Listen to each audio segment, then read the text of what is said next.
ভালোবাসা দিবস উপলক্ষে প্রেমিকার সঙ্গে লুকিয়ে দেখা করতে এসেছিলেন প্রেমিক। বান্ধবীকে বিশেষ চমক দিতে খানিকটা দুঃসাহসী হয়ে উঠেছিলেন তিনি, কিন্তু প্রেমিকার বাড়ির ছাদে উঠে গোপনে দেখা করতে গিয়ে বিপদে পড়ে যান।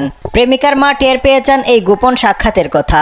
এরপর তিনি ছাদে এসে তল্লাশি শুরু করেন। এতে হাতে নাতে ধরা পড়ে যান ওই যুবক। এরপর পা থেকে জুতা খুলে মারতে থাকেন মেয়ের প্রেমিককে। ইতিমধ্যে এই ভিডিও সামাজিক যোগাযোগ মাধ্যমে ভাইরাল হয়েছে। ভিডিওতে দেখা যায় এক তরুণী বারান্দায় দাঁড়িয়ে আছেন, তার চেহারায় উৎকণ্ঠা।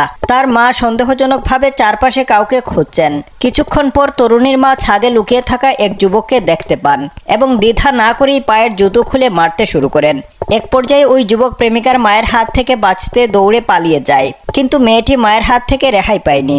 প্রেমিক পালিয়ে যাওয়ার পর মা মেয়ের ওপর চড়াও হন। ভিডিওটি অন্য বারান্দা থেকে এক প্রতিবেশী গোপনে রেকর্ড করেছিল। ভিডিওটি 14 ফেব্রুয়ারি পোস্ট করার পর ভালোবাসা দিবস উপলক্ষে তাৎক্ষণিকভাবে সামাজিক যোগাযোগ মাধ্যমে ছড়িয়ে পড়েছে।